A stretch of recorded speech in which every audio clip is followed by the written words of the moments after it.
and welcome to the Weekly Roundup of the Shorthand World Cup. I'm Carl Robinson. And in the news this week, Connor gives the gayest thumbs up ever, Iona breaks the fourth wall, Okay, 15 minutes. Jack realises he needs a pen and paper to do shorthand,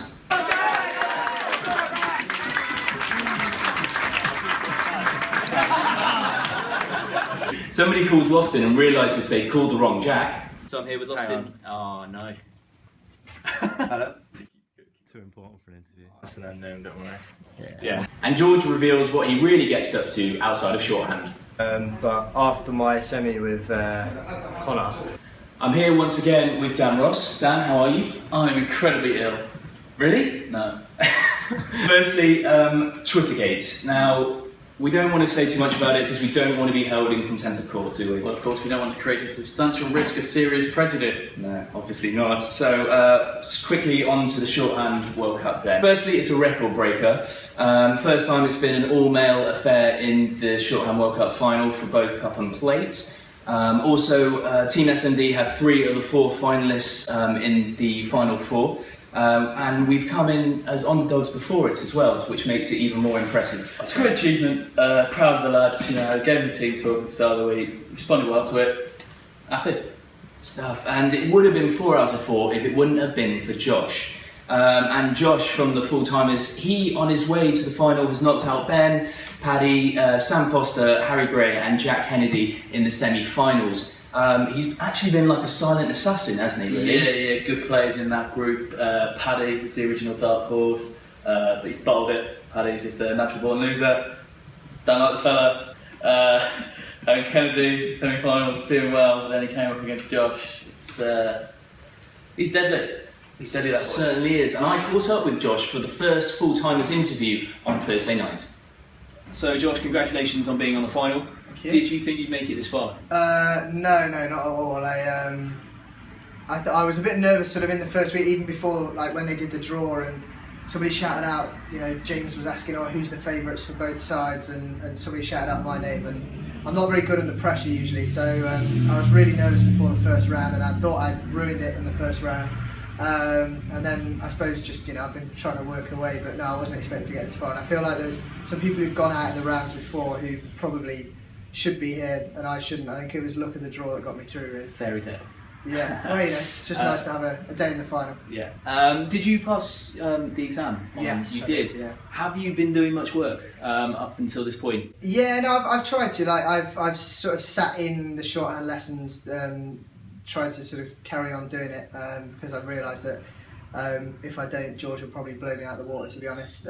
So yeah, I've tried. I mean, it's obviously hard to motivate yourself once you've passed the exam as much, but I've been trying to sort of keep my head down, do a few passages each night. And finally, what do you think your chances are on next week? Feeling good? No, I mean, it's nice to have made the final, but I think Connor is so strong. I mean, Connor was the only person in the country who got 100% in the exam, and he's just got knocked out by George. So George is clearly very good. So I don't know. We'll see how it goes. I mean, we don't know yet what the speed's going to be.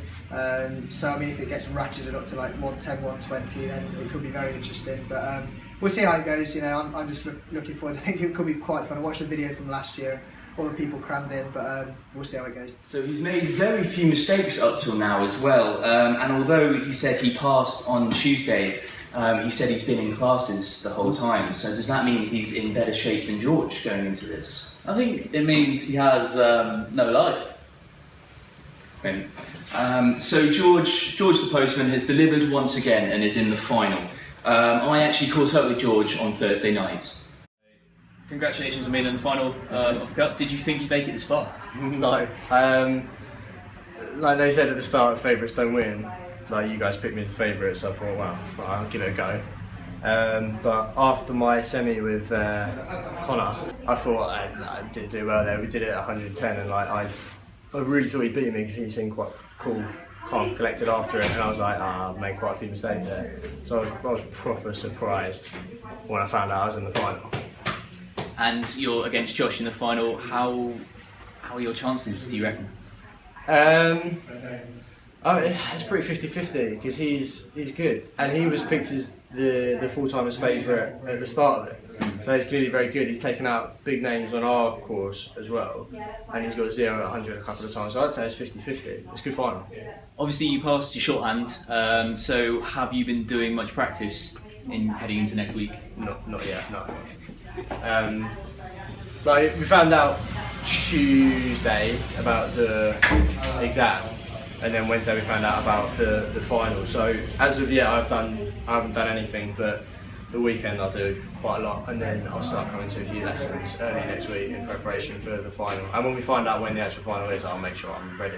Well, good luck. Thanks, mate. So that was George there, and on the way to the final, George has beaten Simeon, Gregor, Georgina, Connor, and Iona there in the semi-final as well. So some really tough opponents on the way, other than Gregor, Of course, yes. Well, I think we all knew this was what George was destined for. The postman's delivered all the way to the final. Knew this was going to happen, and now we're just looking forward to seeing Josh finally lose and the postman take the cup. Someone else who's been taking it easy since Tuesday is Paddy. So Paddy, what have you been doing since you passed on Tuesday? Just thought I'd have you in. Paddy, have you just been playing GTA this whole time? Been drinking a little bit as well, mate. Paddy, what do you think of George's chances in the final? Come on, the postman. Okay, thanks very much, Paddy. Well, good luck to George next week, where he could pull off the first ever double, and that's the news test and the Shorthand World Cup, which would just be a fantastic achievement. So really good luck there, George. Now onto the plate. First of all, let's talk about Lostin. Lostin has defied all the odds, and by the odds I mean he's defied his name. He narrowly missed out to Jack on the first round, and since then he's beaten Andy, Dan, Teddy, and the Bulge to get this far. Dan, thoughts on that run? Well, he's made himself a bit of a bad guy because he's taken out some of the favourites of the SMB course, of course, the Bulge, Teddy, and most of all me. But he's done well to get this far in the final. It's going to be a very interesting affair. We'll see how Jack copes with it. I actually caught up with Lostin earlier this week.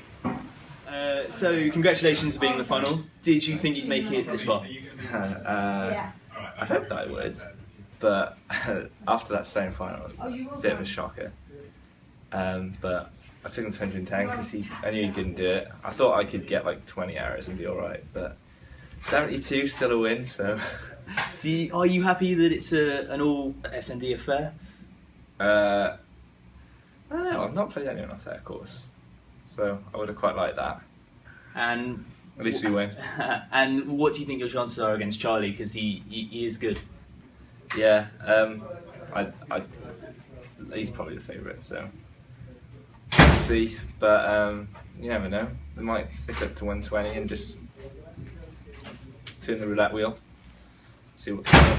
Are you going to do any prep over the weekend to help you win? Oh yeah. I don't want to embarrass myself. Like last time. Like a win's a win. Be quite cool to win with over 100 mistakes. I think I prefer that than 0. So Lostin in the semi-final there, he made around 70 mistakes.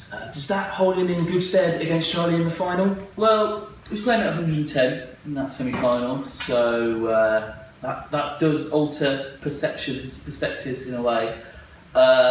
Charlie did well at the 100, but it wasn't 110.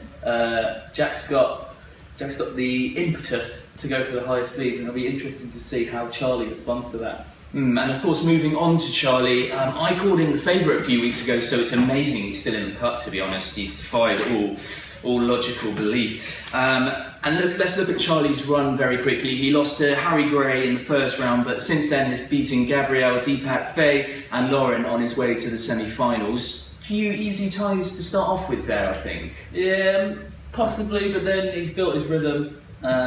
He knocked out two good FTers on the way, so he's done his job there. Now he's in the final against Jack, and it's going to be fascinating affair. Certainly is, and I caught up with him on Thursday night. Charlie, congratulations that you're in the final. Cheers, mate. Did you think you'd get this far? Well, I mean, I looked at the plate to start with, and I did think it would be pretty easy. So I'm quite happy that I've got this far. Yeah. Are you happy that it's an all SMD affair? Yeah, it'll be good to play Lost in. I mean, we did say a few rounds ago, Lost in Charlie final was what the people wanted, and it looks like we got that. So you know, people are happy. I'm happy. Jack's happy. It's good. Sorry, Lost in's happy. It's all good. And what do you think your chances are? Well, I mean, he's not called Lost in for a reason, is he? You know, so I'm going into it a favourite, and I'm confident that I can pull it out of the bag.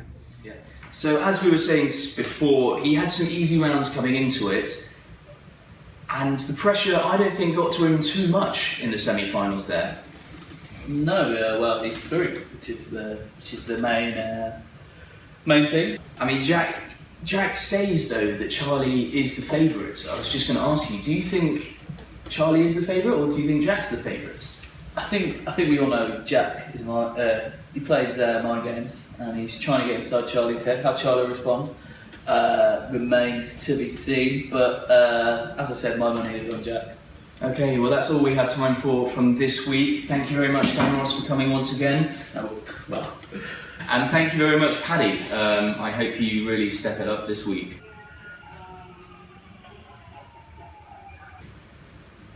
And thank you all for watching my Shorthand World Cup videos. Good luck next week, and thank you once again for watching.